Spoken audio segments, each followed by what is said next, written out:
केंद्र सरकार ने आज बुलाई सर्वदलीय बैठक। पश्चिम एशिया संकट से निपटने की रणनीति पर होगी चर्चा। प्रधानमंत्री ने कहा, संकट से निपटने के लिए टीम इंडिया की तरह करना होगा काम।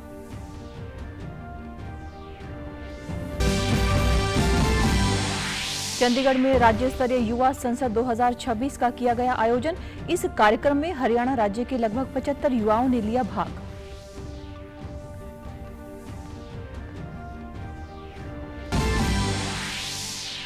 और हरियाणा के मुख्यमंत्री की अध्यक्षता में कल मंत्रिमंडल की हुई महत्वपूर्ण बैठक। कई महत्वपूर्ण फैसलों को दी गई मंजूरी। नमस्कार, चंडीगढ़ से आपका स्वागत है। मैं हूं पायल। अब समाचार विस्तार से। पश्चिम एशिया संकट पर केंद्र सरकार ने आज शाम 5 बजे सर्वदलीय बैठक बुलाई है। बैठक में पश्चिम एशिया संकट से निपटने की रणनीति पर चर्चा होगी। सूत्रों के मुताबिक रक्षा मंत्री राजनाथ सिंह बैठक की अध्यक्षता कर सकते हैं, जिसमें विदेश मंत्री एस जयशंकर भी उपस्थित रह सकते हैं। विपक्ष ने पश्चिमी एशिया की स्थिति पर संसद में प्रधानमंत्री नरेंद्र मोदी के वक्तव्य की बात पर सर्वदलीय बैठक की मांग उठाई थी। कांग्रेस और कई अन्य विपक्षी दल पश्चिम एशिया युद्ध और इसके भारत पर प्रभाव को लेकर सरकार से लगातार सवाल कर रहे हैं। राज्यसभा में कल प्रधानमंत्री नरेंद्र मोदी ने कहा कि पश्चिम एशिया में जुड़े वर्तमान संघर्ष की वजह से उत्पन्न स्थिति से निपटने के लिए अधिकार संपन्न 7 नए समूहों का गठन किया गया, जो एलपीजी, आवश्यक वस्तुएं और वस्तुओं की आपूर्ति के साथ साथ विभिन्न क्षेत्रों से जुड़े अन्य विषयों का नियमित आंकलन करके सुझाव देंगे। लोकसभा में विपक्ष के नेता राहुल गांधी सर्वदलीय बैठक में शामिल नहीं हो पाएंगे। चंडीगढ़ के सेक्टर 26 में राज्य स्तरीय युवा संसद 2026 का आयोजन किया गया। इस कार्यक्रम में युवाओं ने बजट के विभिन्न पहलुओं को छुआ। इस कार्यक्रम में हरियाणा राज्य के लगभग 75 युवाओं ने भाग लिया। इस युवा संसद में जीतने वाले 3 प्रतिभागियों को दिल्ली संसद में प्रधानमंत्री नरेंद्र मोदी के आगे अपने विचार रखने का सौभाग्य प्राप्त होगा। इस बारे में जानकारी देते हुए state director my Bharat Poonam Sharma ने बताया कि विकसित भारत युवा संसद का आयोजन किया गया है, जिसमें हरियाणा के विभिन्न जिलों से युवाओं को चिन्हित किया गया। इसके बाद जीतने वाले प्रतिभागियों को दिल्ली में संसद में जाने का और अपने विचार रखने का मौका मिलेगा। इस कार्यक्रम में बच्चों के भाषण का विषय केंद्रीय बजट 2026 विकसित भारत 2047 की ओर भारतीय युवाओं के मार्ग को सशक्त बनाना है, जिसमें सभी प्रतिभागी अपने विचार साझा कर रहे हैं। और आज के इस सभी डिस्ट्रिक्ट से जो 5 सेलेक्ट होके युवा यहाँ पे पहुँचे हैं स्टेट लेवल कार्यक्रम में, तो अभी वही चल रहा है। और मैं ये बहुत हर्ष के साथ कहती हूँ कि बहुत बढ़िया कार्यक्रम आयोजित हुआ है। युवाओं में काफ़ी जोश है इस कार्यक्रम को लेकर और अपने बहुत अच्छे से विचारों को प्रकट कर रहे हैं। जो विभिन्न जिलों से आए प्रतिभागियों में काफी उत्साह नजर आया। उन्होंने आत्मविश्वास के साथ अपने विचार साझा किए। प्रतिभागियों ने कहा कि ये युवाओं को अपने विचार साझा करने के लिए काफी अच्छा मौका मिला है। जो युवा अपने विचार साझा नहीं कर पाते हैं, उन्हें आगे आना चाहिए और विकसित भारत 2047 का हिस्सा बनना चाहिए।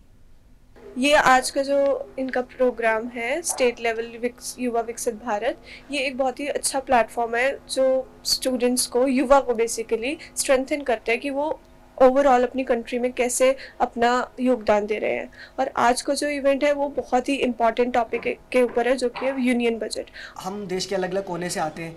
जैसे मैं जम्मू कश्मीर के एक ज़िले से आता हूँ और यहाँ पे आके मैंने एक चीज़ देखी है कि हर जगह पे अलग तरीके का कल्चर है। और यहाँ पे आके जिस तरह से मैंने इस इवेंट में पार्ट लिया है और जैसे हमने अलग अलग यहाँ पे प्रतिभागी जिन्होंने यहाँ भी अभी तक स्पीच दी है, उनको सुनकर बहुत अच्छा लगा है। क्योंकि अभी तक हमारा जिस तरह से हमारा ये इवेंट गया है, डिस्ट्रिक्ट लेवल पे हमने पार्ट लिया था हमने इसमें, और उसके बाद हम अभी स्टेट लेवल के लिए आए। तो आज अगर युवाओं को कोई भी मौका मिलता है कि अपने देश के हित में वो अपने विचार रख पाएँ, क्योंकि उनके पास नए नए विचार हैं, वो अलग अलग जगह से आते अपना कल्चर, अपना नया माइंडसेट लेके आते हैं, तो उनके जो विचार हैं वो देश को जागरूक करने के लिए, देश को सशक्त करने के लिए बहुत आवश्यक हैं।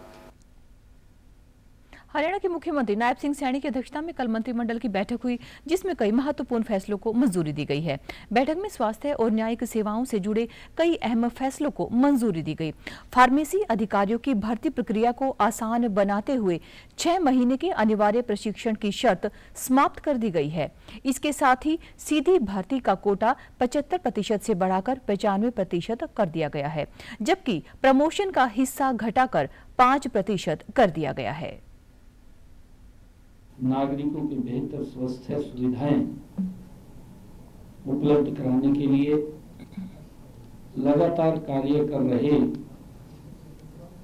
इसी दिशा में स्वास्थ्य सेवाओं वितरण में और अधिक सुधार लाने के लिए सरकार ने फार्मेसी अधिकारियों की भर्ती के नियमों में ढील देने का भी निर्णय किया है। फार्मेसी अधिकारियों के लिए अलग से अनिवार्य 6 महीने के प्रशिक्षण की शर्त को हटाने की मंजूरी दी गई है। बैठक में मिक्स्ड लैंड यूज के बेहतर उपयोग के लिए एक महत्वपूर्ण नीति को मंजूरी दी गई है। पहले इसमें आवासीय, वाणिज्यिक, संस्थागत और औद्योगिक उपयोग की अनुमति तो थी, लेकिन इनकी प्रतिशत तय न होने से कई परियोजनाएं रुकी हुई थी। गुरुग्राम में प्रति वर्ग फुट दर में 575 रुपए की वृद्धि की गई है। अब नई दर 5,575 रुपए प्रति वर्ग फुट होगी, जो पहले 5,000 रुपए थी। सोहना को अब कैटेगरी बी में शामिल किया गया है, जिससे उसके विकास को और गति मिलेगी।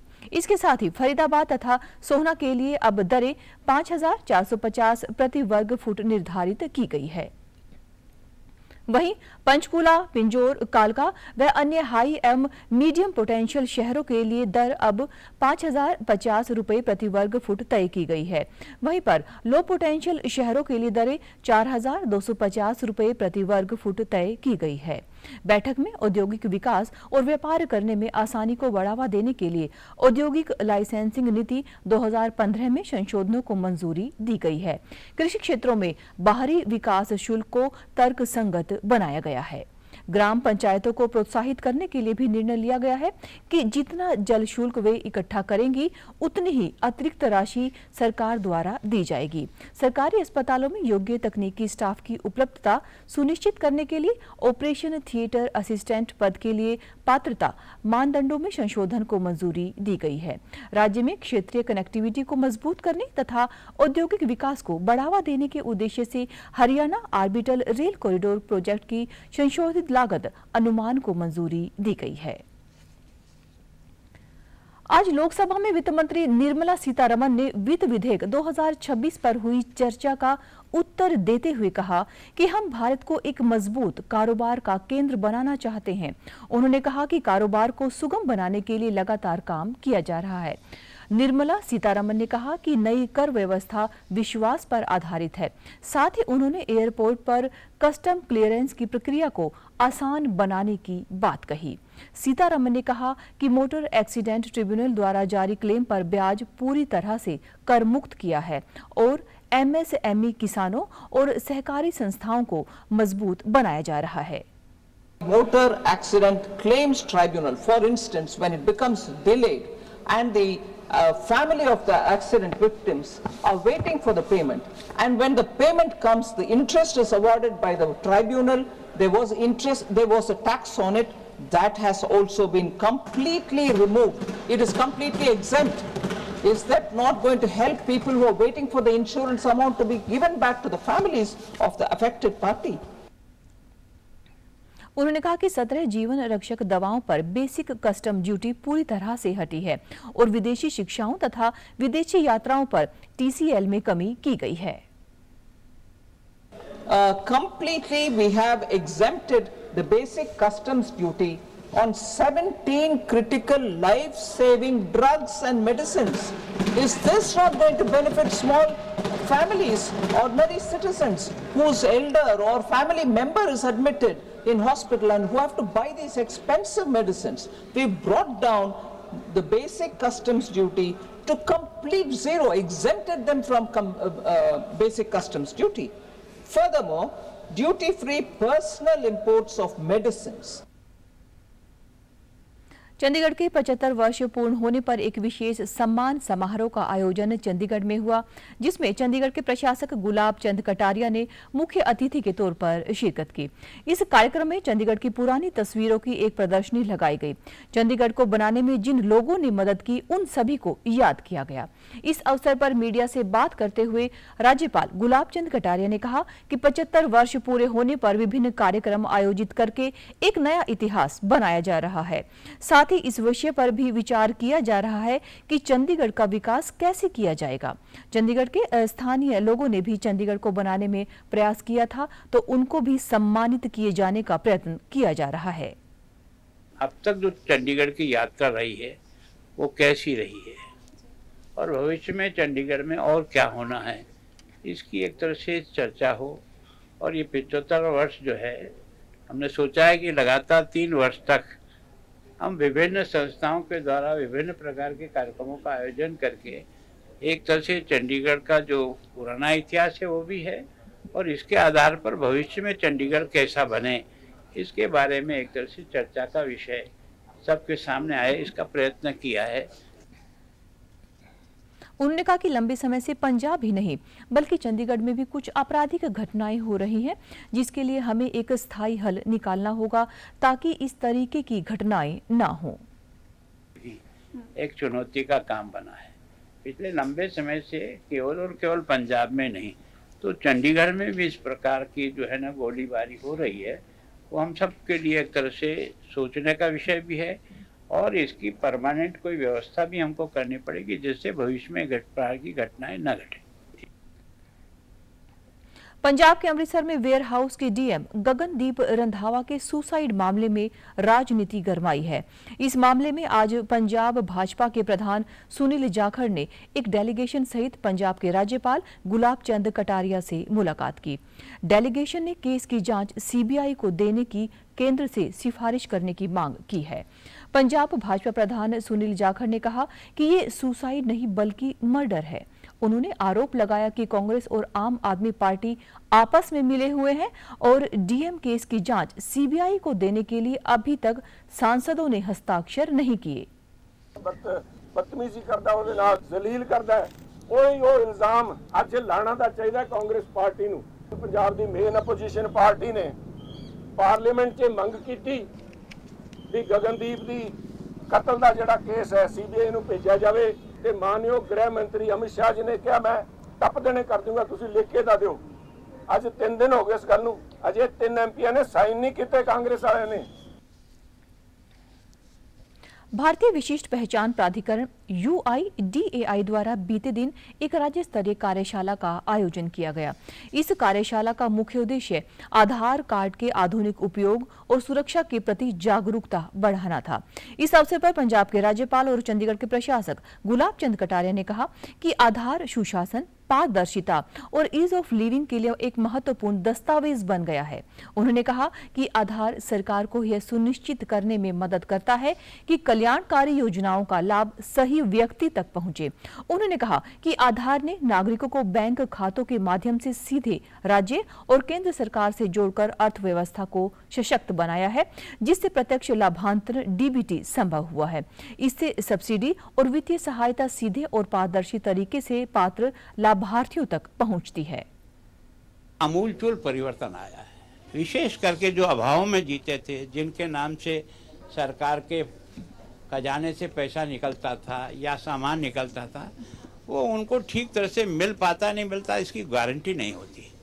तो मैं सोचता हूँ आधार से लिंकअप होने से सरकारी योजना का ठेठ जमीन के स्तर तक जिन लोगों को इसको लाभ मिलना चाहिए वो उससे मिल रहा है और सरकारी पैसे का जो दुरुपयोग हो रहा था वो भी सरकार को काफ़ी कुछ उसमें बचत करने का एक तरह से आधार मिल गया। UIDAI के मुख्य कार्यकारी अधिकारी CEO भुवनेश कुमार ने आधार नए मोबाइल ऐप यानी कि ऑफलाइन वेरिफिकेशन सर्विस के क्रांतिकारी फायदों के बारे में विस्तार से जानकारी दी। उन्होंने बताया कि यह ऐप आम जनता के लिए न केवल अपनी पहचान साबित करना आसान बनाएगा बल्कि दूसरों की पहचान की सत्यता को जांचने में भी कारगर साबित होगा। 5 साल से कम में जिनका एनरोलमेंट होता है उनका 5 साल के बाद मैंडेटरी बायोमेट्रिक अपडेट कराना होता है। उसके बारे में बात की उसके बाद जो आधार ऑथेंटिकेशन के माध्यम से राज्य की योजनाओं में सही बेनिफिशियरी को लाभ देने की व्यवस्था है, उसके बाद। और आप हमारे समाचार YouTube channel DD news Chandigarh, Facebook DD news Chandigarh और social media X DD news CHD पर भी देख सकते हैं। तो समाचारों में आज के लिए बस इतना ही। नमस्कार।